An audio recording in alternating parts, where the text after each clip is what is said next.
Hola, ¿qué tal?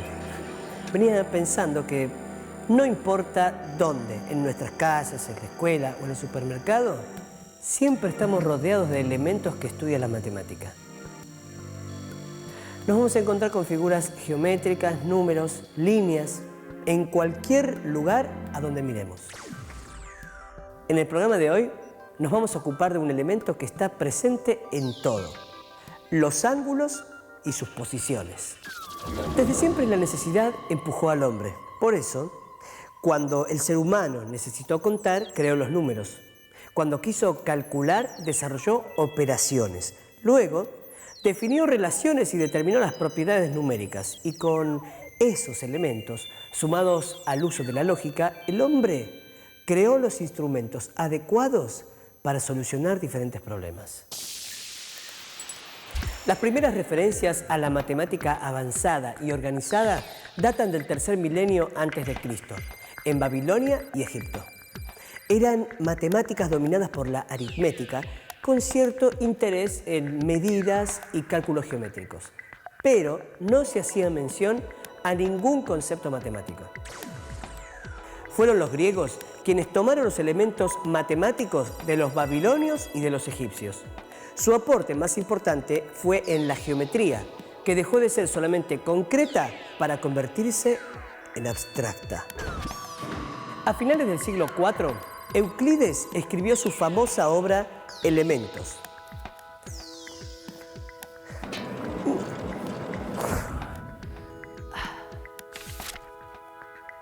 que reunió la mayor parte del conocimiento geométrico existente hasta ese momento en áreas tan diversas como la geometría de polígonos y del círculo.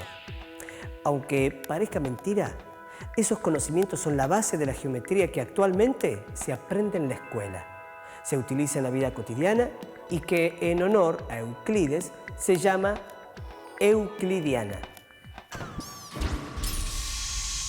Euclides fue un señor griego que en realidad algunos hasta pusieron en duda que haya existido, es como Shakespeare, porque en realidad lo que hizo fue algo muy importante. Él reunió todo el conocimiento geométrico de la época, que era un montón, porque había muchas culturas y muchos pueblos que habían desarrollado algunos conceptos geométricos, habían llegado, por ejemplo, por decir algo, a entender ciertas relaciones. Un ejemplo es el teorema de Pitágoras, que ya lo conocían los babilonios. Pero lo que hizo Euclides, que es muy importante, justamente es esa idea de compilar, de juntar todo el conocimiento y apoyarlo, digamos, en bases sólidas, o sea, hacer de eso una teoría. O sea, fue el primero que realmente hizo una teoría matemática, como se la entiende ahora.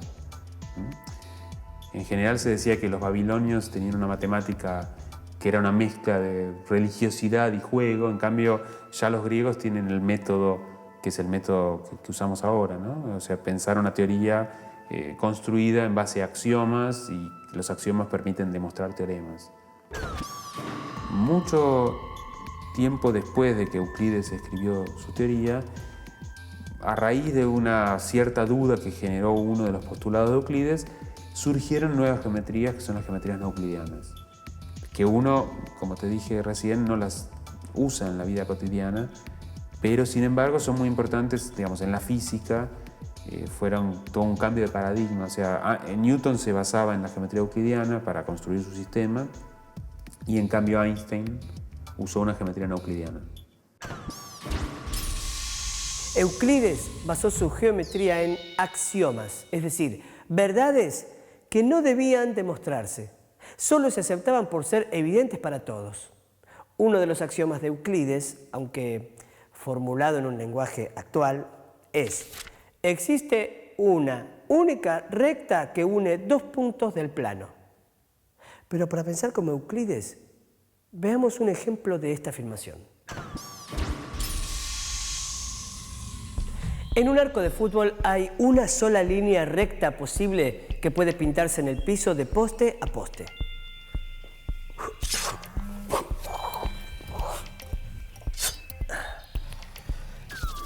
Imaginemos que no fuera así y que los postes estuvieran unidos por más de una línea. Cuando la pelota cruza, ¿qué línea se cobraría gol?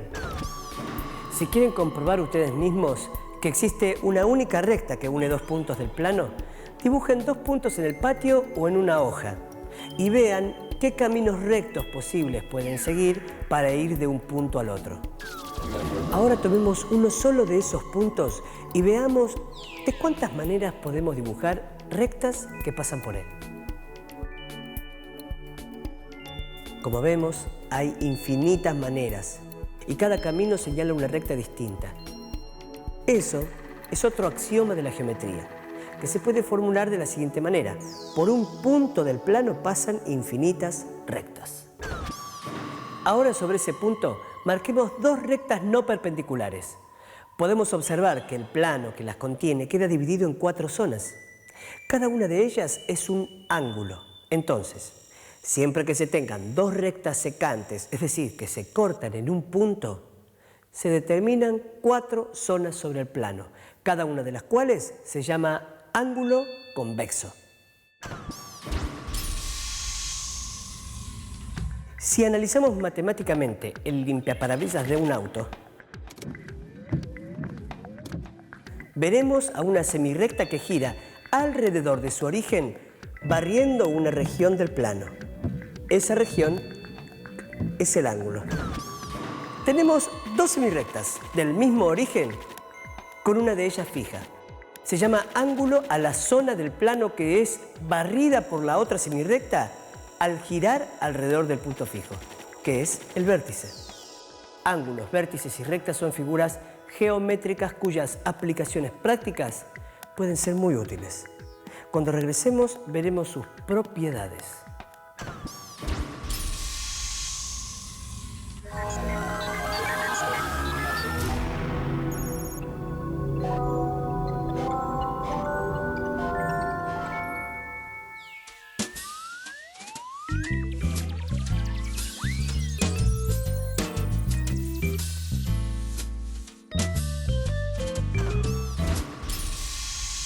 En el siglo XVII había una disputa que se hizo después muy famosa a lo largo de la historia, que era la de los que sostenían que la Tierra estaba en el centro del universo y todos los astros daban vuelta alrededor de ella, que llamaban geocentristas a ellos. Y una nueva propuesta que había aparecido en 1543, que era la de Copérnico, que sostenía que el Sol estaba en el centro y el resto de los astros, o por lo menos el resto de los planetas de nuestro sistema solar, daba vueltas, se trasladaba alrededor del Sol, describiendo órbitas en ese momento circulares.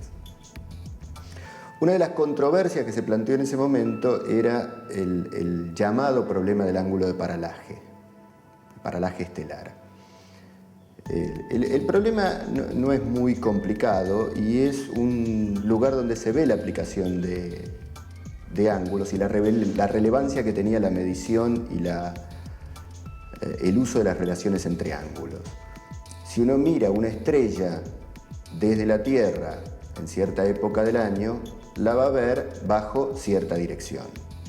Y si uno espera 6 meses en que la Tierra se trasladó alrededor del Sol y está en el punto diametralmente opuesto de la órbita, la Tierra estaba acá, ahora se trasladó alrededor del Sol hasta un punto opuesto, y uno mira la estrella de nuevo, para poder observarla va a tener que cambiar la dirección de la visual un cierto ángulo. Ese ángulo que uno tiene que modificar la dirección de la visual es el mismo que el que forman las dos direcciones de la visual desde la estrella a la Tierra en una época y la Tierra 6 meses después. Ese es el llamado ángulo de paralaje. La disputa era que si la Tierra se movía alrededor del Sol, entonces debía haber un ángulo de paralaje. En cambio, si estaba quieta, siempre se lo vería bajo la misma dirección. Y el gran problema fue que en el siglo XVI se veía la estrella siempre en la misma dirección. O sea, no había un ángulo de paralaje, o si quieren, el ángulo de paralaje cero. Esto hacía que, por supuesto, los que sostenían que la Tierra estaba fija en el centro, dijeran, ves que la Tierra está fija en el centro, y mientras que los otros tenían que dar algún argumento por qué no se veía eso.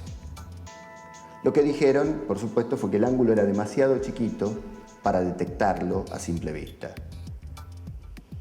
Y de hecho tenían razón, porque unos 200 años después, en el siglo XIX, alrededor de 1830, se detectó un ángulo de paralaje, lo cual refrendó que la Tierra se mueve alrededor del Sol.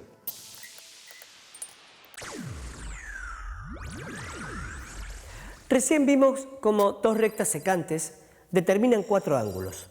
Ahora, tomemos el par de ángulos que tienen un lado en común, al tiempo que sus otros lados los constituyen semirrectas opuestas. Los llamaremos ángulos adyacentes. Analicemos esta situación. Por un lado tenemos a los ángulos alfa y beta que están próximos, pero no son adyacentes, porque no comparten un lado. También están los ángulos delta y gamma, que comparten un lado, pero los otros dos no son semirrectas opuestas. Finalmente encontramos un par de ángulos adyacentes. Si sumamos estos dos ángulos, podemos observar que suman 180 grados, o sea, un ángulo llano. Esto ocurre con cualquier par de ángulos adyacentes, pues los lados que no son comunes son semirrectas opuestas. Dos ángulos que suman 180 grados son suplementarios. Entonces podemos decir que los ángulos adyacentes son suplementarios. Veamos qué ocurre con estos otros ángulos. Ambos tienen el mismo vértice y los lados de uno son semirrectas opuestas de los lados del otro. A estos ángulos se los conoce como opuestos por el vértice. En geometría hablamos de congruencia y no de igualdad, que es algo propio de los números. Decimos que dos figuras son congruentes si al superponerlas todos sus puntos coinciden. Compararemos estos ángulos para determinar si son o no congruentes. Un modo muy sencillo es usar papel de calcar. Tomamos uno de los ángulos y lo colocamos sobre el otro, de modo que los vértices y uno de sus lados sean coincidentes. Si los otros dos lados coinciden, los ángulos son congruentes. Entonces, podemos decir que los ángulos opuestos por el vértice son congruentes.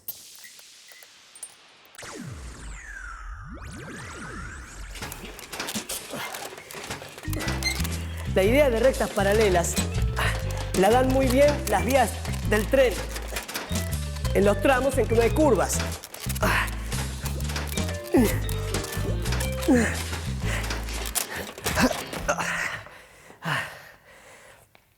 También pueden imaginarse los bordes horizontales de una puerta, las líneas de un pentagrama, los estantes de una biblioteca, los bordes de los escalones de una escalera, los códigos de barras, los renglones de las hojas de una carpeta, pero no son los únicos ejemplos.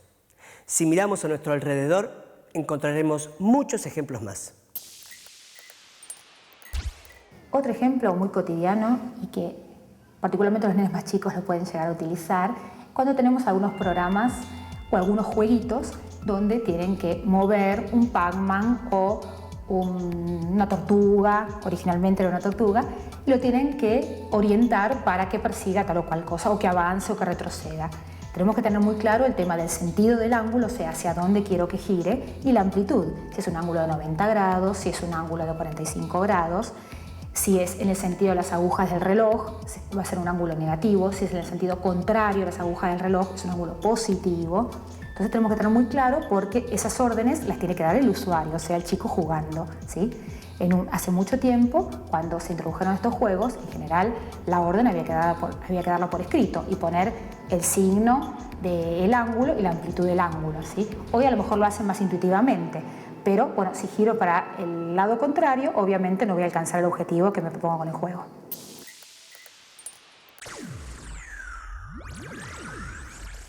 Trabajemos con los ángulos. Imaginemos el diseño de una feria de exposiciones. La feria tiene un stand en cada rincón y una estructura de paneles divide la feria en diferentes secciones, del 1 al 12. Los paneles A, B y C son paralelos y el panel S corta a los otros 3. A cada empresa se le asigna un espacio y, si lo desean, pueden intercambiar los rincones asignados siempre que tengan el mismo diseño de stand. Pero, ¿cuántos diseños diferentes serían necesarios? Pensemos.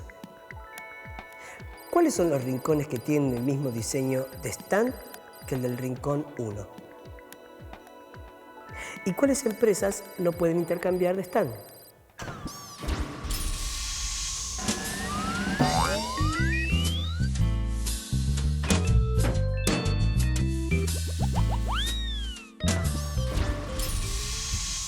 Tenemos dos rectas paralelas llamadas A y B. Los ángulos 3, 4, 5 y 6, que están entre las dos paralelas, los llamaremos internos. Los ángulos 1, 2, 7 y 8, que están fuera de las dos paralelas, los llamaremos externos. Aquellos ángulos que estén a distinto lado de la transversal o secante S, diremos que son alternos entre sí. Tenemos alternos internos como el 4 y el 5 y alternos externos como el 2 con el 7. Y por último, los ángulos que están del mismo lado de la transversal y un ángulo es interno y el otro externo, diremos que son correspondientes. En nuestro caso, son correspondientes el 1 y el 5, el 2 y el 6, el 3 y el 7, y el 4 y el 8. Ahora que identificamos a todos los ángulos, volvamos al diseño de la feria. Bien, las empresas asignadas a los rincones 1, 4, 5 y 8 podrán usar un mismo diseño de stand, ya que los ángulos de esos rincones son congruentes. 1 y 4 son congruentes porque son opuestos por el vértice. El 1 y el 5 porque son correspondientes. Y el 1 y el 8 porque son alternos externos.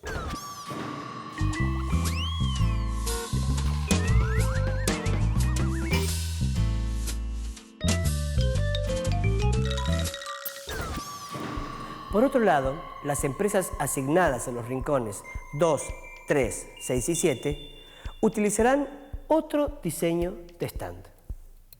Los ángulos de sus rincones no son congruentes con los de las empresas que vimos primero. Sin embargo, los rincones 2, 3, 6 y 7 tienen ángulos congruentes. También hay ángulos suplementarios. 1 y 2 son suplementarios. Lo mismo que 1 y 3, 3 y 4, 2 y 4, porque son adyacentes.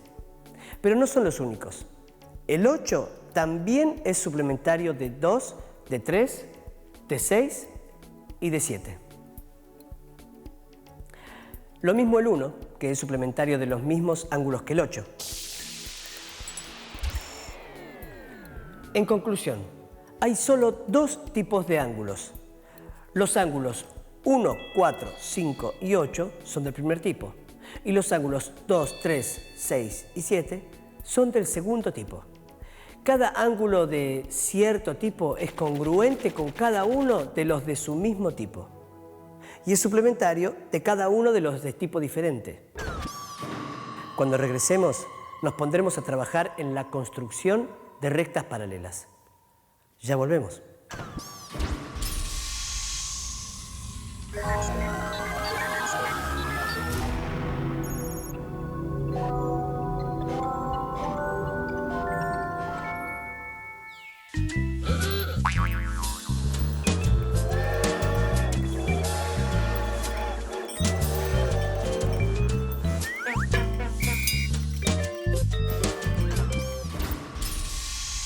Los ángulos se usaban muchísimo en la antigüedad. Hoy en día uno escolarmente los define, los calcula su amplitud, trabaja con ecuaciones, Pero en la antigüedad se usaba muchísimo para lo que era orientarse, ya sea los astrónomos o en la navegación, ¿sí? Había muchísimo interés en poder definir en cuál ubicación estábamos, indicar un posicionamiento y de acuerdo a eso ver un objeto determinado donde estaba respecto a ese punto. En esto se avanzó mucho y se avanzó mucho en los instrumentos de medición de ángulos. También en lo que es en los agrimensores también utilizan muchísimo ángulos para medir los terrenos y otro tipo de superficies.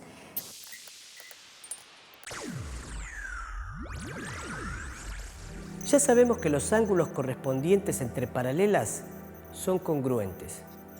Si a dos rectas las atraviesa una secante y los ángulos correspondientes que se forman son congruentes, entonces las rectas son paralelas. La construcción de rectas paralelas se basa en esta propiedad. Con esta información ya podemos construir rectas paralelas. Para hacerlo, trazamos una recta. Sobre ella colocamos la hipotenusa de la escuadra y la regla sobre uno de los catetos. La regla servirá de guía para desplazar la escuadra. A medida que se produce este desplazamiento, vamos trazando rectas que resultan ser paralelas, ya que los ángulos que forman con la regla son congruentes. Por lo tanto, las rectas trazadas son paralelas. También podemos trazar rectas paralelas con regla y compás. Primero, ubicamos un punto A sobre la recta y con el compás trazamos una semicircunferencia que corte a la recta en un punto que llamamos B. Con este punto como centro trazamos una semicircunferencia de tal modo que pase por el punto A y corte a la recta en el punto C. Mantenemos la abertura del compás y con centro en el punto C trazamos una nueva semicircunferencia que pase por el punto B y corte a la semirrecta. Las semicircunferencias se cortan en los puntos D y E. La recta determinada por ellos es paralela a la recta dada. Las propiedades de los ángulos formados por rectas paralelas cortadas por una transversal permiten establecer relaciones entre los ángulos de un paralelogramo. Por ejemplo, observamos que en el paralelogramo ABCD hay dos pares de paralelas. Nos concentramos en un par de ellas, A y B, y la recta que contiene a otro de los lados, la M. Podemos ver que los ángulos alfa y épsilon son alternos internos entre paralelas y por lo tanto son iguales. Decimos que alfa es igual a épsilon. Ahora tomamos las rectas M y N, que son paralelas, y la recta que contiene a uno de los otros dos lados, en este caso B. Vemos que los ángulos épsilon y gamma son correspondientes y por eso congruentes. Decimos que épsilon es igual a gamma, como alfa es igual a épsilon, y este es igual a gamma. Entonces, resulta que alfa es igual a gamma. Los ángulos alfa y gamma son ángulos opuestos del paralelogramo ABCD y son congruentes. De igual manera, se puede mostrar que los otros dos ángulos interiores opuestos también son congruentes. Entonces podemos asegurar que los ángulos opuestos de un paralelogramo son congruentes. Hoy trabajamos con los ángulos y sus propiedades. Aprendimos que los ángulos adyacentes tienen un lado en común al tiempo que su otro lado constituye semirrectas opuestas. También vimos que los ángulos congruentes son aquellos en los que todos sus puntos coinciden. Luego trabajamos con líneas paralelas y aprendimos a dibujarlas. Por último, descubrimos que los ángulos opuestos de un paralelogramo son congruentes. Como vimos, estamos rodeados de rectas y ángulos. Si miramos a nuestro alrededor con un poco de atención, podemos identificarlos rápidamente. Hasta nuestro próximo encuentro.